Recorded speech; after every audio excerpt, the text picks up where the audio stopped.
Hello and welcome back to the loft with me, JB Jubsy.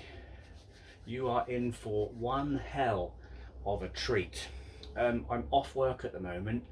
The reason being is I had a very nasty tooth extraction at the beginning of the week, and I was in the dental chair for over 2 hours while they're trying to get this thing out. They had to split the root and drill into my jawbone, so I'm on antibiotics.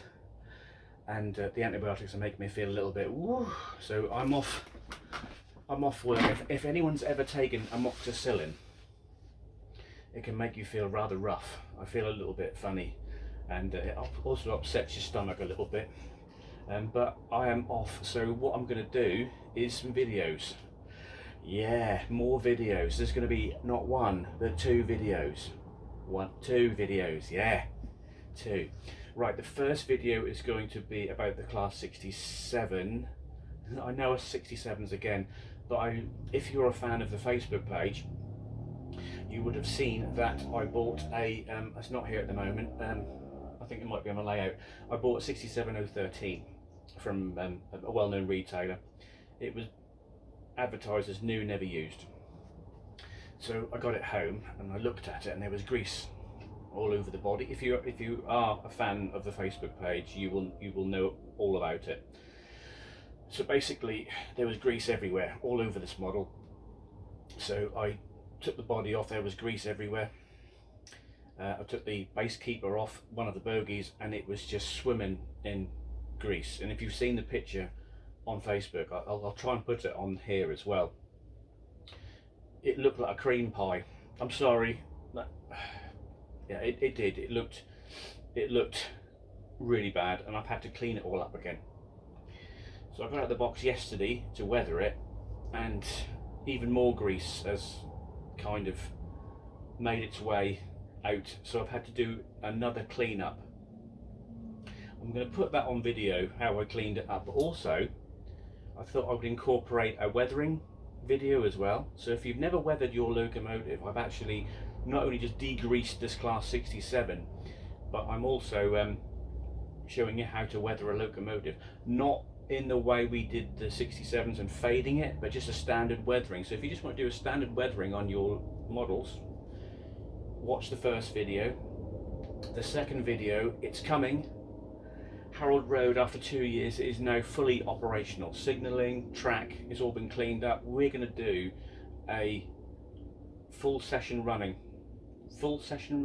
Sorry, this is the antibiotics. They make me feel a bit funny. We're going to do a full running session. Excuse me if I'm slurring as well. I've got 6 stitches in my mouth. Sound like I'm a bit drunk. I'm not drunk, honestly. We're going to do a full running session.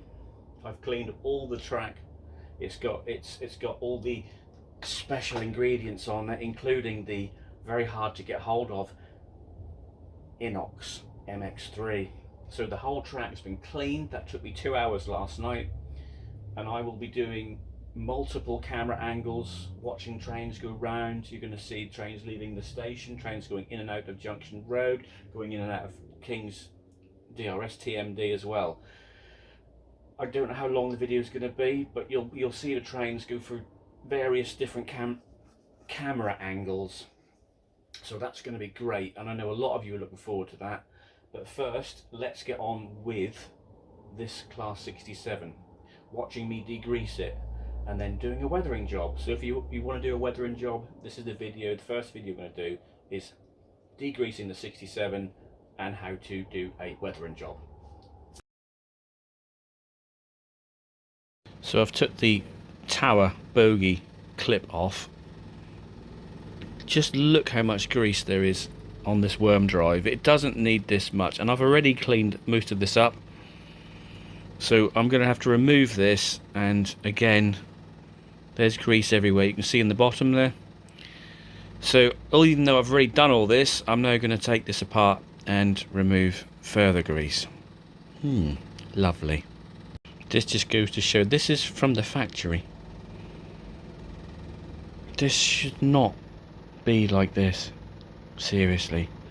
So I'm just going to clean this up with some cotton buds, and hopefully this will be the end of the problem, and I can get on with it and I can do this weathering job on it. So that's looking a lot better there. I removed all the grease from the worm drive area, but just look at the tower cap. This is from the factory, and I know some people are saying, yeah, send it back, but it was second hand, but as new, and it's never been run, so I can't blame someone else for this. It's actually grease from the factory, so I just got to clean all. Look at it. There's more lube in there than I've ever seen in my life on anything else. Look at it. Good Lord, I could use some of this and send it to the directors of Brookback Mountain too. Alright, let's just clean this up and reassemble, then have a look underneath again. Alright, so I'm just going to remove this base keeper, and we'll see how much grease. Yeah, and again, even though I've cleaned this up, there is a big wad of grease in there. Now, if I just show you, if I get close, I don't know if you can see that in there, but I've already removed a lot of this grease. And I'm now going to have to do it all again. Yes, I could have sent it back. If I was a novice modeler, I would have sent this back. But as I kind of know my way around a model locomotive, I can take them apart. I'll just do it myself. So I've pushed a lot of this grease down from the tower, and I'll just remove the excess, and then you'll see just how much. Now, right, this is another thing about Class 67s. We'll do this while we're here. Right, the pickups are two little springy booties there, right? And they are right on the edge. They are right on the edge of the wheel. So they kind of hit it around, right on that rim. Right on the rim, it does. To get them back on without these pickups, it's almost impossible to do it by hand, because you can't, and you can see that it's popped.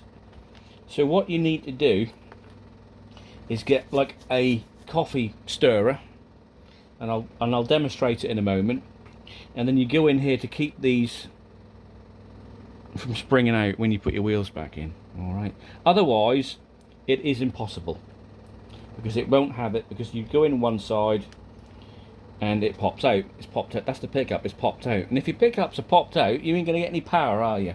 So there's a tip for you. So I'm just going to continue cleaning this. You don't watch me cleaning this with a cocktail stick. It's boring, isn't it? I'm just going to get rid of all this grease, and then I'll show you how to put the wheel back in. Right, so I've removed both wheels, and I'm kind of magnified it a bit, so hopefully you can now see that we've got pickups that spring out. 1, 2, 3, 4. So as I said, to get the wheels back in is a bit of a bugger. So what I do, I use these coffee stirrers, because it's going to be a lot easier to use a coffee stirrer to actually, he says, and then you squeeze it together and you pop it in. Now hopefully, if I've done it right, both those pickups are on the wheel, which they are. Fantastic, it works. So yeah, if you've got a Class 67 and you want to sort them pickups up when you put your wheels in, that's all you do. So I'm going to spin that round because I need to go in from that end. Now you can't really see that, but I'm going to let me come down there a little bit, and then I'll move it towards you. There we go. You might be able to see it, you might not, but there's a pickup there and a pickup there, and that's kind of going like that. So what I'll do is I'll go in there like that. It's like handling a pair of chopsticks, to be fair with you. And then I'll drop the wheel back in. And done. Look at that, nice little tip. So what we're going to do now is just going to cut this open and get out a new bogie base plate, as the other ones are all covered in grease. You can get, they're about two quid. It's well worth it, isn't it?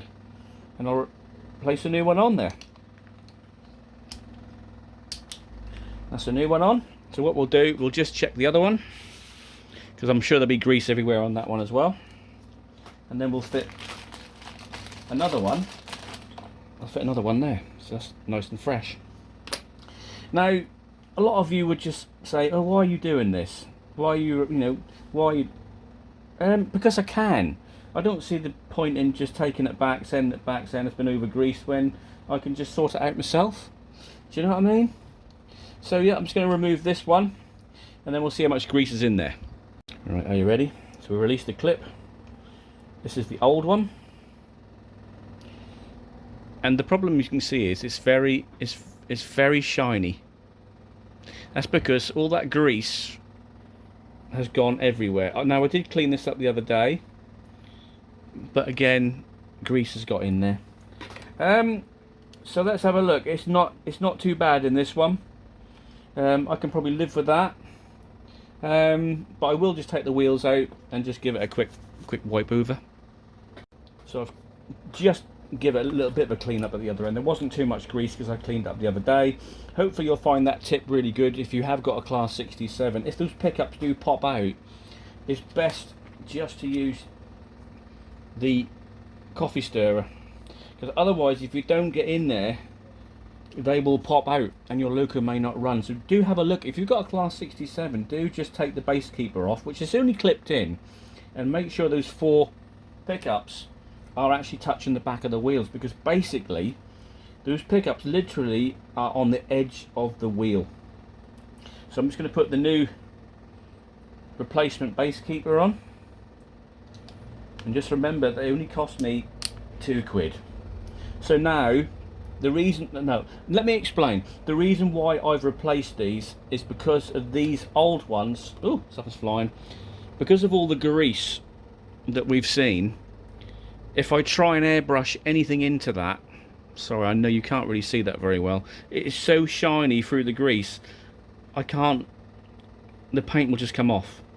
So I shall take these away and use them as spares. I will degrease them properly for now. But those 2 replacement bogies frames, they're now nice and ready for airbrushing. So we can do a weathering job on this today. So that's how you get into a Class 67. That's how you service it. That's how you get rid of all the grease. So I'm going to take it out of the cradle now. Then we'll do some we'll do the super detailing on it. Then we'll do a wash on it, and then we'll do a proper weathering job on it. So that's that job done. I hope you found that interesting, and I'll just give you a few tips on how to do it. I know a few of you have had problems with Class 67 running. It could be the fact that those pickups have popped out.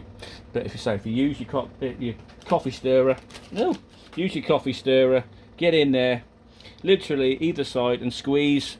That will go in there lovely. And to prove that it's worked, we'll stick it on the layout quickly and make sure it's running correctly. So there you have it. 2 new bogie frames are on. It's all sorted out. The reason why I've replaced the bogie frames, this is the accessory pack X6505, is because I cannot weather a locomotive with bogies that are covered in grease residue. Because if I try and weather this, you can see it's really shiny. Even though I've tried to clean it up with cotton buds, there are certain areas I cannot get into, and I can see there is still grease everywhere. So for the sake of £2, 2 new bogie base plates, we can now move on and do the weathering job on it. And as I said before, if you have got problems with your Hornby Class 67, it could be the fact that the pickups have actually popped out. And as I said, use your coffee stirrer to push those little babies in, and then you can drop your wheels in. Alright, I know there's a few people who have messaged me recently saying their 67s do not work. It could be the fact that they have literally just popped out via the pickups. As I said, those pickups are literally on the edge of that wheel, and it's so easy for them just to, if you're not in there correctly, they can just pop out and you're not getting your 4-wheel pickup. So hopefully that tip will help you if you have got a Hornby Class 67 that ain't running very well. And also, some of that grease that I had on there was actually holding the pickup back, so that wasn't actually touching the wheel. So that, again, check your Class 67 for over lubrication. I know it wasn't done by a previous owner because the locomotive was, I know it's second hand, but it's never been run, and I can see it's never been run because the wheels are just literally so shiny. So now I've replaced these £2 base frames, we can get on with doing the weathering. But before that, I'm just going to make sure this thing does work, so I'll just take it over to the layout and just give it a quick run. Let's test these lights. Here we go. Yeah, they're working. That's fine. And just the other way. And I'll just check the other end. Yes. And yes. So it's all been reassembled and it's all good to go. So let's get on with doing a weathering job on it.